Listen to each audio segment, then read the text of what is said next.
ಮುಂಭಾಗ ಮೆಟ್ಟಿಲುಗಳನ್ನು ಹಾಕಿಕೊಳ್ಳುತ್ತ ಸಂದರ್ಭದಲ್ಲಿ ಸುಮ್ಮನೆ ಬಂದು ಮೂವರು ಖಾಸಗಿ ವ್ಯಕ್ತಿಗಳು ನನ್ನ ಮೆಟ್ಟಿಲುಗಳನ್ನು ಧ್ವಂಸ ಮಾಡಿದ್ದು ನನಗೆ ನ್ಯಾಯ ಒದಗಿಸಿಕೊಡಲು ಪೊಲೀಸ್ ಠಾಣೆಗೆ ಮತ್ತು ಪುರಸಭೆಗೆ ಮನವಿ ಮಾಡಿಕೊಂಡಿದ್ದರೂ ಸಹ ಯಾವುದೇ ನನಗೆ ನ್ಯಾಯ ಸಿಕ್ಕಿಲ್ಲ ಎಂದು ಮನೆಯ ಮಾಲೀಕ ನಿವೃತ್ತ ಗ್ರಾಮ ಲೆಕ್ಕಾಧಿಕಾರಿಯೂ ಆದ ಪುಟ್ಟಸ್ವಾಮಿಯವರು ಅಲವತ್ತುಕೊಂಡಿದ್ದಾರೆ. ಪಾವಗಡ ಪಟ್ಟಣದ ಸರ್ಕಾರಿ ಆಸ್ಪತ್ರೆಯ ಹಿಂಭಾಗ ಕಳೆದ ವಾರ ಈ ಒಂದು ಧ್ವಂಸ ಆಗಿರುವ ಘಟನೆ ಜರುಗಿದೆ. ಬನ್ನಿ ಹಾಗಾದರೆ ಈ ಒಂದು ಘಟನೆಯ ಬಗ್ಗೆ ಮನೆಯ ಮಾಲೀಕ ಪುಟ್ಟಸ್ವಾಮಿ ಏನು ಹೇಳಿದ್ದಾರೆ ಅನ್ನೋದನ್ನು ನಾವೀಗ ಕೇಳೋಣ. ಈ ನಾನು ಹಳೆ ಮನೆ ತಗೊಂಡು ರಿಪೇರಿ ಮಾಡ್ಸೋಕ್ಕೆ ಅಂತ ಅಂದ್ಬಿಟ್ಟು ಇಲ್ಲಿ ಒಂದು ಮೆಟ್ಲು ಬ್ಯಾಕ್ ಹತ್ತಕ್ಕೆ ಮೆಟ್ಲಾಗ್ಸೋಕ್ಕೆ ಅಂತ ಸಂಗತಿಗೆ ಬಂದು ಇವರೆಲ್ಲ ಬಂದು ದೌರ್ಜನ್ಯ ಮಾಡಿ ಕಿತ್ತಾಕೊಂಡವ್ರೆ. ಯಾರ್ಯಾರು? ಅದೇ ಟೀಪು, ಅಂಗಡಿ ತಿಮ್ಮಪ್ಪ, ಡಿಶ್ ಮಂಜು ಅಂತಂದೇಳಿ 3 ಜನ. ಅನಾಮದಿ ನನಗೆ ಗೊತ್ತಿಲ್ಲ ಇವ್ರು ಯಾರು. ಇವರು ಬಂದು ಈ ಥರ ಮಾಡಿ ನಮಗೆ ತೊಂದರೆ ಮಾಡಿ ಹೋಗ್ಯವ್ರೆ. ಅಲ್ಲ, ಈಗ ಏನು ಕಿತ್ತಾಕಿ ಹೋಗಿರೋದು ಅಂತ, ಯಾಕೆ ಕಿತ್ತಾಕಿ ಹೋಗಿರೋದು? ರೋಡ್ಗೆ ಐತೆ, ಚರಂಡಿ ಮೇಲೆ ಐತೆ ಅಂತಂದೇಳಿ ದೌರ್ಜನ್ಯವಾಗಿ ಕಿತ್ತಾಕೋದು. ಈಗ ನೀವು ಇದ್ರ ಬಗ್ಗೆ ಏನು ಯಾರಿಗನ್ನ ದೂರು ಕೊಟ್ಟಿದ್ದೀರಾ? ಏನು? ನಾನು ಪೊಲೀಸ್ನವ್ರು ಕಂಪ್ಲೇಂಟ್ ಕೊಟ್ಟಿದ್ದೀನಿ, ಪುರಸಭೆ ಕಂಪ್ಲೇಂಟ್ ಕೊಟ್ಟಿದ್ದೀನಿ. ನಾನು ಎಲ್ಲರೂ ಕೊಡ್ಬೇಕು ಅದೆಲ್ಲ ಕೊಟ್ಟಿದ್ದೀನಿ. ಈಗ ಏನು ನಿಮ್ಗೇನು ನ್ಯಾಯ ಸಿಕ್ಕಿದೆ ಅಥವಾ ಏನು? ಯಾರು ನ್ಯಾಯ ಸಿಕ್ಕಿಲ್ಲ. ಇವರಿಂದ ಏನು ನಮಗೆ ಸಹಾಯ ಮಾಡ್ತಾ ಇಲ್ಲ. ಯಾರು ಕಿವಿಗೆ ಹಾಕ್ಯಂತಲ್ಲ, ಯಾರು ಬಂದು ವಿಚಾರಣೆ ಮಾಡ್ತಾ ಇಲ್ಲ. ಎಷ್ಟು ನಷ್ಟ ಆಗಿದೆ ಅಂತ ಈಗ ನಿಮಗೆ? ಸುಮಾರು ಒಂದು 50,000 ರೂಪಾಯಿ ನಷ್ಟ ಆಗಿದೆ. ನಷ್ಟ ಆಗಿದೆಯಾ? ಈಗ ಪುರಸಭೆಯವರು ಏನು ಹೇಳ್ತಾರೆ? ಅವ್ರು ಬರಲೇ ಇಲ್ಲ. ಬರ್ತೀನಿ ಅಂತಂದೇಳಿ ಬರೀ ಸುಳ್ಳು ಹೇಳಿದ್ರೆ ಹೊರತು ಬಂದೇ ಇಲ್ಲ ಅವರು. ಓಕೆ. ಎಷ್ಟು ದಿನ ಆಯಿತು ಈ ಥರ ಮಾಡಿ? ಅವರು 58 ದಿನ ಕರೆಕ್ಟಾಗಿ. ಓಕೆ. ಪಾವಗಡ ಠಾಣೆಗೆ ದೂರು ಕೊಟ್ಟಿದ್ದೀರಾ? ದೂರು ಕೊಟ್ಟಿದ್ದೀನಿ. ಏನು ಕರೆಸಿದ್ರ ಅವ್ರನ್ನ? ಅವ್ರನ್ನ ಕರೆಸಿ ಸುಮ್ಮನೆ ಮಾತಾಡೋರೆಲ್ಲ ಮಾತಾಡ್ಬಿಟ್ಟು ಕಳಿಸ್ಬಿಟ್ರು ಅಷ್ಟೇ. ತಿರ್ಗಿ ಏನು ಸೀರಿಯಸ್ ಆಗಿ ಆಗ್ತದೆ ತಗೊಂಬೇ ಇಲ್ಲ. ಅವ್ರು ನಾನು ಏನು ಎತ್ತಂಬದೇ ತಗೊಂಬಲ್ಲ. ಅವರು ಸುಮ್ಮನೆ ವಿಚಾರ ಮಾಡ್ತಾರೆ. ನಾಳೆಗೆ ಬರ್ರಿ ಅಂತ ಹೇಳ್ತಾರೆ, ಕಳಿಸ್ತಾರೆ ಅಷ್ಟೇ. ಈಗ ನಿಮ್ಮ ಅಂತಿಮವಾಗಿ ನೀವು ಇದ್ರ ಬಗ್ಗೆ ಏನಾಗಬೇಕು ಅಂದ್ಕೊಂಡಿದ್ದೀರಾ? ಏನಿಲ್ಲ, ನಮ್ಮ ಮೆಟ್ಲಿಗೆ ಹೊಡೆದಾಕಿರೋದು ಕಾನೂನು ಪ್ರಕಾರ. ಅವ್ರು ಬಂದು ಅವ್ರ ಜಾಗದಾಗ ಹಾಕಿದ್ರೆ ನಾವೇ ಬೇಕಾದ್ರೆ ಮಾಡ್ಕೊಂತೀವಿ.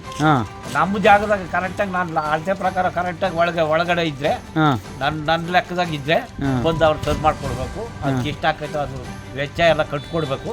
ಇಲ್ಲಾಂದರೆ ಅವರೇ ರಿಪೇರಿ ಮಾಡಿಸ್ಕೊಡ್ಬೇಕು. ನಮ್ಮ ಹೆಸರು ಗೋವಿಂದಪ್ಪರ ಅಂತ, ಸಾಮಾಜಿಕ ಹೋರಾಟಗಾರ ನಾನು. ಇಲ್ಲಿ ಎಲ್ಲ ಟೌನಾಗೆಲ್ಲ ಸುತ್ತಮುತ್ತೆಲ್ಲ ರೋಡ್ಗೆ ಕರ್ಕೊಬಂದವ್ರೆ. ಇದಕ್ಕೆ ಸರಿಯಾದ ಉತ್ತರ ಯಾರಿಗೂ ಕೊಡ್ತಾ ಇಲ್ಲ. ಇವ್ರಿಗೆ ಮಾತ್ರ ಕೊಟ್ಟವ್ರೆ ಉತ್ತರನ. ಈ ಮುನ್ಸಿಪಾಲ್ಟಿ ಚೀಫ್ ಆಫೀಸರ್ ಬಂದು ಕಿತ್ತಾಕ್ಸಿದ್ದಾರೆ. ಇದಕ್ಕೆ ಅವರೇ ಕಾರಣ. ದೌರ್ಜನ್ಯದ ಮೇಲೆ ಕಿತ್ತಾಕಿದ್ದಾರೆ. ಇದಕ್ಕೆ ಸಬ್ ಇನ್ಸ್ಪೆಕ್ಟರ್ ಕಂಪ್ಲೇಂಟ್ ಕೊಟ್ಟರು ಈ ಪಾವಗಡ ಸ್ಟೇಷನ್ಗೆ. ಅವರು ಏನು ಕ್ರಮ ತಗೊಂಡಿಲ್ಲ. ಆದ್ರಿಂದ ಬಡವರಿಗೆ ಒಬ್ಬರಿಗೆ ಅನ್ಯಾಯ ಮಾಡೋದು ಎಲ್ಲರಿಗೂ ಆಯ್ತಲ್ಲ. ಸಾಮಾನ್ಯ ಎಷ್ಟು ಜನ ಕಟ್ಕೊಂಡಿದ್ದಾನೆ, ಅವರೆಲ್ಲರೂ ಕಿತ್ತಾಕ್ಬೇಕು. ಒಬ್ಬರನ್ನೇ ಯಾಕೆ ಕಿತ್ತಾಕಿದ್ರು? ಅವ್ರ ಏನು ಅನ್ಯಾಯ ಮಾಡಿದ್ರೆ ಏನು ರೋಡ್ಗೇನಿಲ್ಲ. ನೋಡಿದ್ದೀವಿ ನಾವು, ಬಂದು ನೋಡಿದ್ದೀವಿ. ಎಲ್ಲರೂ ಎಲ್ಲಿ ನೋಡಿದ್ರು ಇದ್ದಾವೆ. ಇಲ್ಲಿಂದ ಅಲ್ಲಿಗನ ರೋಡ್ಗಿದ್ದಾವೆ. ಅದನ್ನ ಕಿತ್ತಾಕ್ಬೇಕು. ನಿಮ್ಮ ಹೆಸರು? ಎಲ್ಲ ಬೇಕಷ್ಟು. ಈಗ ಇದು ಮನೆ ನೀವೇನ ಎಲ್ಲ ರಿಪೇರಿ ಮಾಡ್ತಿರೋದು?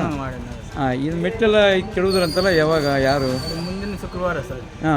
ಇದು ಮುನ್ಸಿಪಾಲ್ಟಿ ಅವ್ರನ್ನ ಇಬ್ಬರನ್ನ ಕರ್ಕೊಬಂದು ಕಸ ಬಿಡಿಸ. ಅವರು ಇವರು ಟಿಪ್ಪು ಸಾರು, ತಿಮ್ಮಪ್ಪ, ಮಂಜು ಅವ್ರು ಬಂದು ಇಲ್ಲ ಜಾಗ ಇದು ರೋಡ್ಗೆ ಬಂದೈತೆ ಅಂತ ಹೇಳ್ಬಿಟ್ಟು ಹೊಡೆದಾಕಿರೋದು. ನಾವು ಆಗ್ಲೂ ಹೇಳ್ತಾ ಇದ್ದೀವಿ, ಬಂದು ಸ್ವಲ್ಪ ಒಣಗಿದ ಮೇಲೆ ಕಟ್ ಮಾಡ್ಕೊಂತೀವಿ, ಮಿಷನ್ ತಗೊಬಂದು ಅಂತ ಹೇಳಿದ್ದೀನಿ. ಹೇಳಿದ್ರು ನಾವು ಕೇಳ್ತಾ ಇಲ್ಲ. ಕೇಳ್ದಂಗೆ ಹೊಡೆದಾಕ್ಬಿಡು ಅವರೇ. ಇನ್ನು ಕಳೆದ ವಾರ ಈ ಒಂದು ಧ್ವಂಸ ಪ್ರಕರಣ ಜರುಗಿದು ಪಾವಗಡ ಪೊಲೀಸರು ಮತ್ತು ಪುರಸಭೆಯವರು ಈ ಒಂದು ಸಮಸ್ಯೆಯನ್ನು ಬಗೆಹರಿಸಬೇಕೆಂದು ಅಕ್ಕಪಕ್ಕದ ನಿವಾಸಿಗಳು ಮನವಿಯನ್ನು ಮಾಡಿಕೊಂಡಿದ್ದಾರೆ.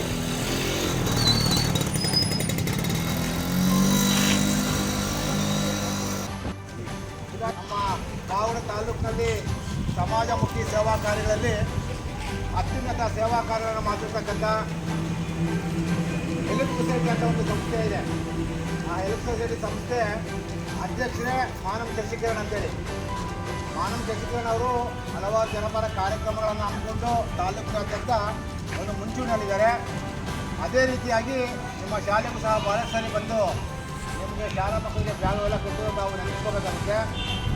ಇವತ್ತು ದಿವಸ ಕಾರ್ಗಿಲ್ ವಿಜಯೋತ್ಸವ ನಮಗೆಲ್ಲರಿಗೂ ಗೊತ್ತೇ ಇದೆ.